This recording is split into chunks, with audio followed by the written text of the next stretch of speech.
ആടി മോളെ, നീ നിന്റെ ആങ്ങളെ ഉണ്ടല്ലോ, അവനെ ഒളിഞ്ഞു നിന്ന് കളിക്കല്. ആണാണെങ്കിൽ ആണെന്ന് പറഞ്ഞാൽ മനസ്സിലായോ? ആണുങ്ങൾക്ക് അടിയുണ്ടെങ്കിൽ അവനോട് നേരെ മണ്ണ് കളിക്കാൻ പറയാൻ. തല്ലിന് ഞാൻ ക്ഷമ ചോദിച്ചു വന്നപ്പോ നീയൊക്കെ നിന്റെ കാൽച്ചോട്ടി വന്ന് കിടക്കുന്നു വിചാരിച്ചടി. നിന്റെ കാൽച്ചോട്ടി വന്ന് കിടക്കുന്നു വിചാരിച്ചോ? ഞാൻ ഇവിടെ അങ്ങോട്ട് വരും, അവനെ ഞാൻ ഭരിച്ചിരിക്കും 3-4 ദിവസത്തിനുള്ളിൽ. തള്ളേ തന്നേം കയ്യും കാലും വെട്ടിയറിഞ്ഞ് ഞാൻ അങ്ങോട്ട് ജയിലിൽ അങ്ങോട്ട് പോകും. മനസ്സിലായോ? വെട്ടി അങ്ങോട്ട് വീടും. എന്നോട് കളിക്കരുത്. ഈ വോയിസിൽ പറഞ്ഞിരിക്കുന്നത് പോലെ അച്ഛനെയും അമ്മയും കൊല്ലും, സഹോദരനെ ജയിലിലാക്കും എന്നുള്ള ആ ഒരു പേടി കാരണം മാത്രം അവൾ ഈ 10 വർഷം ഇത്രയും കഠിനമായിട്ടുള്ള അവൻ്റെ ദേഹോപദ്രവം, അസഭ്യമായിട്ടുള്ള അവൻ്റെ വർത്തമാനവും എല്ലാം അവൾ സഹിച്ച് അങ്ങനെങ്കിലും രക്ഷിച്ചിങ്ങ് കൊണ്ടുപോകാൻ കൈകൊണ്ടല്ല അടിക്കുന്നത്. പലക കഷ്ണം, തടി കഷ്ണം, കമ്പി, ഫ്രൈ പാൻ ഉണ്ടല്ലോ, അതൊക്കെ വെച്ചിട്ടായിരുന്നു ഉപദ്രവിച്ചുകൊണ്ടിരുന്നത്. അതൊക്കെ ഇവിടെ വന്ന് നിന്ന സമയത്താണ് ഞങ്ങളോട് പറയുന്നത്. ഭയങ്കര സംശയരോഗിയായിരുന്നു. മാസം ഗർഭിണിയായിട്ടിരുന്നപ്പോൾ ബസ് സ്റ്റാൻഡിലിട്ട് അവൻ അടിച്ചു.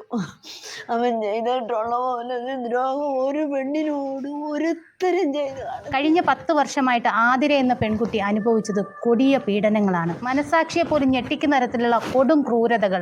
മല്ലപ്പള്ളിയിൽ 2 ദിവസം മുന്നേ ആത്മഹത്യ ചെയ്ത ആതിര എന്ന പെൺകുട്ടിയുടെ വീട്ടിലാണ് ഞാനിപ്പോൾ നിൽക്കുന്നത്. ആതിരയുടെ ബന്ധുക്കൾക്ക് നമ്മളോട് ഒരുപാട് കാര്യങ്ങൾ പറയാനുണ്ട്. ലോകത്ത് ഒരു പെൺകുട്ടികൾക്കും ഇങ്ങനൊരു അവസ്ഥ ഇനി ഉണ്ടാവരുത്. അത്രത്തോളം കൊടും ക്രൂരതയാണ് ആതിരയുടെ ഭർത്താവ് ആതിരയോട് ചെയ്തിരിക്കുന്നത്. ജീവിച്ചിട്ടേ ഇല്ല. അവൾക്ക് ഭയങ്കര ആഗ്രഹമായിരുന്നു അവിടെ പ്രായത്തിലുള്ള പെൺകുഞ്ഞുങ്ങൾ നടക്കുന്ന പോലെ ഒരുങ്ങി നടക്കണമെന്നൊക്കെ വലിയ ആഗ്രഹമായിരുന്നു. അവളെ സുഖവും സന്തോഷവും അറിഞ്ഞിട്ടേ ഇല്ല, ജീവിച്ചിട്ടേ ഇല്ല.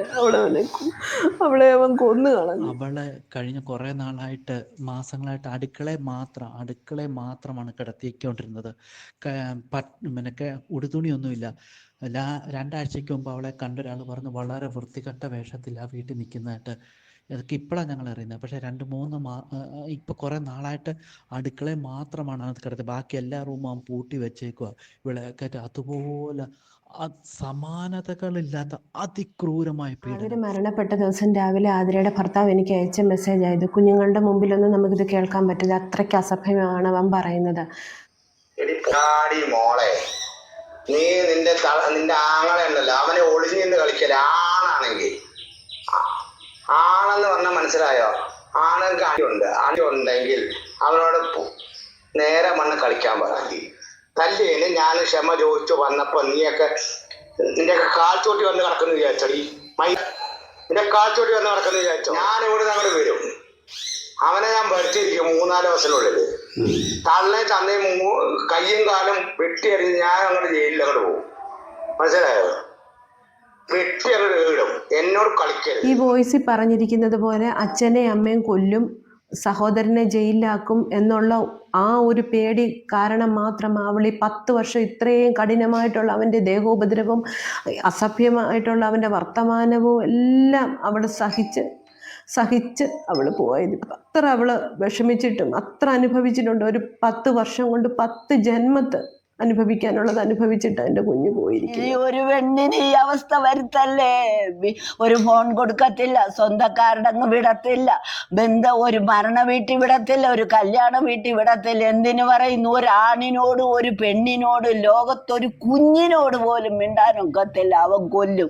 ഒരു തുള്ളി കയ്യാല കെട്ടി അവൻ ഒരു തുള്ളി വെള്ളം ചോദിച്ചു, വെള്ളം എടുത്തു കൊടുക്കാൻ അടുക്കളയിൽ കയറി, കിട്ടുന്നിടത്ത് നിൽക്കുന്നേ ഉള്ളു. അവന് അടുക്കളയിൽ അടിയും ബഹളവും കേട്ട് തിരക്കിയപ്പം അവന് വെള്ളം കൊടുക്കാൻ പോയി. മിണ്ടി എന്നും പറഞ്ഞ് അവളെ എടുത്തിട്ട് അവനെ അടിച്ച് അവിടെ ബഹളം. അത്രയും ഒരു ജീവിതം എന്ന് പറഞ്ഞാൽ എന്തവാ ഈ ജീവിതം, എന്തവാ അവളിത്. ഇതൊന്നും അധികം ദിവസമായതല്ല. ഈ രീതിയിൽ ഈ നല്ലൊരു കൊച്ചു പെണ്ണ് അനുഭവിച്ച. ഡിസംബർ 25-ാം തീയതി സഹി കെട്ട് അവള് ഇറങ്ങി വന്നായിരുന്നു. കഴിഞ്ഞ ഡിസംബർ 25-ന് വന്ന് ജനുവരി ഒരു 17-18 വരെ ഞങ്ങളുടെ കൂടെ ഇവിടെ ഉണ്ടായിരുന്നു. ആ സമയത്ത് കൂടുതൽ കാര്യങ്ങൾ ഞങ്ങൾക്ക് അറിയാൻ പറ്റി. 8 വർഷത്തോളം ഞങ്ങളുമായിട്ട് ഒരു ബന്ധവും ഇതാക്കാൻ അവൾ സമ്മതിച്ചില്ല. ഫോൺ കൊടുക്കത്തില്ലായിരുന്നു. അഥവാ ഒന്ന് വിളിക്കുവാണെങ്കിൽ അവൻ്റെ ഫോണിൽ നിന്ന് ഒന്നീ ലൗഡ് സ്പീക്കർ ഇട്ടിട്ട് അല്ല റെക്കോർഡിങ് ചെയ്തിട്ടേ വിളിക്കത്തുള്ളൂ. അപ്പോൾ ഒന്നും പറയാൻ പറ്റത്തില്ലായിരുന്നു. അവളെ ഉപദ്രവിക്കുമ്പോൾ അവളെ ഇറങ്ങി വരാതിരിക്കാൻ പറയുമെന്ന് അച്ഛനെയും അമ്മയും വെട്ടിക്കൊല്ലും, ആങ്ങളെ ജയിലിലാക്കും. ആരുടെ അച്ഛനും അമ്മയും? എൻ്റെ അച്ഛനെയും അമ്മയും അവളെ വളർത്തിയ അച്ഛനെ വെട്ടിക്കൊല്ലും. ആ ഒരു അവളെ ഓർത്തു ഇത്രയും കഷ്ടപ്പെട്ട് വളർത്തി പഠിപ്പിച്ചല്ല അവളെ ഇങ്ങനെ വിട്ടു. അവൾ കാരണം അച്ഛനും അമ്മയ്ക്കും ഒരു അങ്ങനെ സംഭവിക്കില്ലെന്നുള്ള ഒരു സങ്കടം. ആങ്ങളെ ജയിലിലാക്കും. ഇത് പറഞ്ഞ് ഭീഷണിപ്പെടുത്തി ഇത്രയും വർഷം അവളെ ഉപദ്രവിച്ചുകൊണ്ടേ. ഉപദ്രവം വെച്ച ഒരു പെണ്ണ് ഈ 10 കൊല്ലം കൊണ്ട് എന്റെ കുഞ്ഞനുഭവിച്ചത്. അവളെ ആ കുഞ്ഞുങ്ങളെ കുണിഞ്ഞു വിട്ടാൽ ഞങ്ങൾക്ക് അറിയപ്പറ്റല്ലായിരുന്നു. ഞങ്ങള് നോക്കിയേനെ. എന്റെ പൊന്നു കുഞ്ഞിനെ ഞങ്ങള് നോക്കിയേനെ. എന്റെ പൊന്നു മോളെ, അവള് BSc പാസ്സായ ഒരു പെണ്ണ. എന്തെങ്കിലും തൊഴിൽ അവള് ജീവിച്ച ആ കൊച്ചുങ്ങളെ വളർത്തിയനെ. ഇന്ന് ആ കൊച്ചുങ്ങളും അനാഥര്. ഇനി ഇവളോട് തീർക്കുന്ന ഭ്രാന്ത് ആ കൊച്ചുങ്ങളോട് തീർത്താൽ അവരുടെ ഗതി എന്തുവാ ദൈവമേ? ആ കുഞ്ഞുങ്ങളുടെ ഗതി എന്തുവാ ദൈവം? നാട്ടുകാർ മുഴുവൻ പറയുന്നത് അതിരെ കൊന്ന് കെട്ടി തൂക്കിയാണെന്നുള്ള നിലയിൽ എല്ലാവരും സംസാരിക്കുന്നത്. കാര്യം അവളെ ആരും പുറത്തോട്ട് കണ്ടിട്ടേ ഇല്ല. ആരെങ്കിലും ആ റോഡിൽ കൂടെ പോകുമ്പോഴത്തേക്ക് അവൾ മുറ്റത്ത് നിൽക്കുവാണെങ്കിൽ തന്നെ പെട്ടെന്ന് അകത്ത് കയറി അങ്ങ് പോകും. പേടിച്ചിട്ട്, ഇവനെ പേടിച്ചിട്ട് അത്ര സംശയരോഗിയാ. കുഞ്ഞുങ്ങളുടെ മുമ്പിൽ ആഹാരം വെക്കും. കഴിക്കാൻ വേണ്ടിയിട്ട് വെക്കുമ്പം അവരെ ആ ആഹാരത്തിൻ്റെ മുമ്പിൽ നിന്ന് എഴുന്നേൽപ്പിച്ചിട്ട് അവളെ അവിടെ ഇരുത്തി ആ ആഹാരം കഴിപ്പിക്കും. അത് മുഴുവൻ കഴിക്കണം. പുറകിൽ വടിയും കൊണ്ട്, ചെറിയ കമ്പല്ല വലിയ കമ്പും കൊണ്ട് നിൽക്കും. കഴിച്ച് തീർത്തില്ലെങ്കിൽ അവൾക്ക് അടി കൊടുക്കും. കുഞ്ഞുങ്ങൾ അവിടെ നിന്ന് കരയും. ഇവള് ഈ അടി പേടിച്ച് ഇവളിത് മുഴുവനും കഴിക്കും. ഇത് കുട്ടികൾക്ക് കൊടുക്കുന്ന ആഹാരം കുട്ടികൾക്ക് നമ്മൾ വിളമ്പി കൊടുക്കുമല്ലോ. അപ്പം അവരോട് പറയും മാറിയില്ലടാ അങ്ങോട്ടൊന്ന്. അപ്പം അങ്ങനെ അവർ മാറി നിൽക്കും. എന്നിട്ട് അവളോട് പറയും കഴിക്കടി അതൊന്ന്. അങ്ങനെ അവൾ എന്നിട്ട് പുറകെ വടിയും കൊണ്ട് നിൽക്കും, കഴിക്കാൻ പറയും. അങ്ങനെ അവൾ ആ അടി കിട്ടാതിരിക്കാൻ വേണ്ടി അവൾ കഴിക്കും. രാത്രി വഴക്കിട്ടിട്ട് ഇവളെയും കുഞ്ഞുങ്ങളെയും ബലമായിട്ട് പിടിച്ചിറക്കി ബസ് സ്റ്റാൻഡിൽ കൊണ്ടുപോയി ബസ്സിൽ കയറ്റി ഇരുത്തും. കുറേ സമയം അവിടെ ഇരുന്ന് കഴിഞ്ഞിട്ട് വീണ്ടും വിളിച്ചിറക്കി വീട്ടിൽ വാ എന്ന് പറഞ്ഞുകൊണ്ട് വീട്ടിൽ കൊണ്ടുപോകും.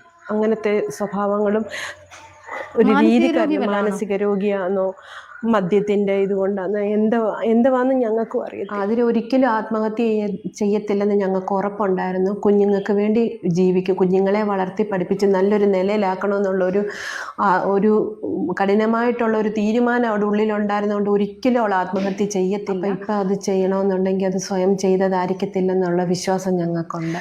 അതിന് മരിച്ചു എന്ന് പറഞ്ഞ് പോലീസ് സ്റ്റേഷനിൽ നിന്ന് വിളിച്ചു പറഞ്ഞ് ഞാനും അമ്മയും അച്ഛനും കൂടെ അവിടെ ചെന്ന സമയത്ത് സന്തോഷിന് ഒരു കുറ്റബോധമോ ഒരു കൂസലോ ഒരു വിഷമമോ ഒന്നുമില്ലായിരുന്നു. ഒരു പാറ പോലെ ഉറച്ചിരിക്കുമെന്ന് ഒരു സങ്കടവും ഞങ്ങളവിടെ കണ്ടില്ല. ഞാൻ 21 വയസ്സ് വരെ ഞങ്ങളുടെ കൂടെ നിന്ന് വളർന്നു, പഠിപ്പിച്ചു, കല്യാണം കഴിച്ച് അച്ഛൻ വീട്ടുകാരും ധനം സഹായിച്ച് ഞങ്ങൾ. എത്ര വയസ്സായമ്മേ? ആതിരയ്ക്ക് ഇപ്പം 31 വയസ്സ്. അച്ഛനില്ലേ? അച്ഛനുണ്ട്. അച്ഛൻ ഒരു കഴകത്തുമില്ല, ഒരു കഴകത്തും. അച്ഛൻ എവിടെ താമസം? അച്ഛൻ ചേർത്തല. അച്ഛൻ്റെ വീട് അവിടെ.